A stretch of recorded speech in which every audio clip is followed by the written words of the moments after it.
کسی نے کہا کہ نماز با جماعت کی اہمیت بتائیے۔ روزے میں کوئی ٹی وی پروگرام نہیں دیکھ سکتے تو وہ کمپیوٹر پر گیم کھیل سکتے ہیں کیا، یا ٹی وی پر سپورٹس کھیل کے پروگرام دیکھ سکتے ہیں کیا؟ بہرحال دیکھیے، نماز با جماعت کا بہت زیادہ ثواب ہے۔ بلا کسی شرعی عذر کے جماعت سے چھوٹنے والوں کے تعلق سے نبی اکرم صلی اللہ علیہ وسلم بہت سخت وعیدیں فرمائی حدیث کے اندر، ٹھیک ہے۔ اور جو شخص بلا وجہ جماعت کو چھوڑتا ہے وہ 27 درجے ثواب کم پاتا ہے، یاد رکھیے، جماعت کے ثواب کے مقابلے میں۔ تو ہم بلا شرعی عذر کی جماعت نہ چھوڑیں اور اس کے بہت سارے ثواب آتے ہیں۔ اب رہا مسئلہ کہ رمضان میں ٹی وی کے بدلے کمپیوٹر گیمز کھیلنا، تو یہ تو ایسا ہی ہوا کہ بس رمضان میں روزہ رکھ لیا، ایک مشقت اور محنت ہم پہ ڈال دی گئی بوجھ، اب اس بوجھ میں ہم کچھ نہ کچھ ٹائم پاس تو کریں گے۔ بہت سے لوگ رمضان آتا ہے تو انٹرنیٹ کنیکشنز تھوڑے ہائی سپیڈ لے لیتے ہیں، اس لیے کہ پھر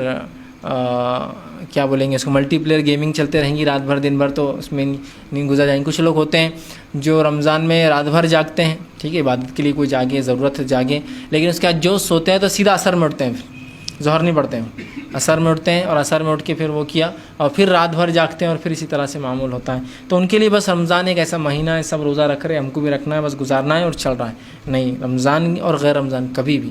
با جماعت نماز کی بڑی فضیلت ہے۔ آپ صلی اللہ علیہ وسلم نے فرمایا، اگر تمہیں ظہر کی فضیلت بتا دی جائے جماعت میں اور اول صف میں آنے کی کیا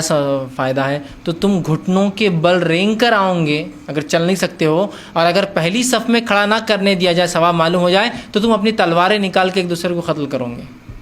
اگر کسی کو بتا دیا ظہر کی نماز کا کیا ثواب ہے، پہلی جماعت رکعت میں پڑھنا، مطلب پہلی صف میں پڑھنا اور جماعت کے ساتھ پڑھنا، تو بیمار آدمی بھی ہو تو گھٹنے کے بل چل کے آئیں گا، اور ثواب معلوم ہو جائے تو مسجد میں تلواریں نکل جائیں گی کہ ممی کو پڑھنا ہے وہاں پہلی صف کے اندر، اتنا اجر ہے نا۔ اب کتنا ہو سکتا ہے، اگر بتا دیا جائے تو ہم لڑ پڑے، مار دے تو کتنی، مطلب ثواب کتنا ہو سکتا ہے، ان لمیٹڈ ہو سکتا۔ تو بہرحال آپ خواہ مت چھوڑیے، اور رمضان کو بس ایک کوئی تو مہینہ جس کو گزارنا ہے، چاہے ٹی وی گیم کے ذریعے، کھیلوں کے ذریعے اور پروگرامز کے ذریعے، انٹرنیٹ کے یوز کے ذریعے، یہ اس کا یوز نہیں ہے۔ آپ یا تو جو معمول کے کام ہے وہ کرتے رہیے، اس سے کچھ زیادہ عبادت کر سکتے وہ کیجیے، لیکن اللہ کے لیے مت کیجیے کہ آپ اس طرح سے رمضان کو برباد کریں۔ ایٹ لیسٹ وہ آدمی جو اپنے حلال روزی کمانے میں اور اس میں لگائے، وہ تو بھی ایک اچھی کام میں شمار ہوگا، بنسبت اس کے کہ رمضان میں روزے رکھ کے گیم کھیلے۔ تقوی حاصل کرنے کے مہینے میں تو آپ جو ہے جس کو ہم کہیں گے اور اس مہینے کو ضائع کرنے والے بن رہے ہیں۔ تو بہرحال یہ سب درست نہیں ہے، اور میں جانتا ہوں بہت سے لوگ اس طرح سے کرتے ہیں حرکت، ٹی وی ہو گیا، انٹرنیٹ ہو گیا، گیمز ہو گیا، رات بھر جاگنا اور دن میں سونا، عبادت کے لیے جاگنا ٹھیک ہے، لیکن خواہ جاگنا اور ظہر چھوڑ دیتے ہیں، سیدھا اثر میں اٹھتے ہیں، اور کوئی روزہ محسوس نہیں ہوتا ان کو۔ کیا روزہ محسوس ہوں گا جب آدمی سو جائے، اور کیا انسان میں تقویت آئیں گی، اور کیا اس کو پتہ چلے گا کہ کام کاج کرتے ہوئے روزہ رکھنے سے بھوک لگتی ہے، کیا غریبوں پر گزرتی ہوں گی جن کے پاس کھانا نہیں ہوتا ہوگا۔ ایک احساس بھی تو ہوتا ہے نا بھوک کے ذریعے انسان کو، کہ غریب لوگ جن کو کھانا نہیں ہے کیسی زندگی گزارتے ہوں گے۔ وہ تو بالکل آرام سے، بس رمضان بولے تو وہ سونے اور روزے رکھنے کا مہینہ ہوگا، جاگنا اور سونا، اور اس کے علاوہ کچھ نہیں۔ تو بہرحال اس معاملے میں احتیاط کریں اور رمضان کے حقیقی فائدہ اٹھانے کی ہم جو ہے کوشش کریں۔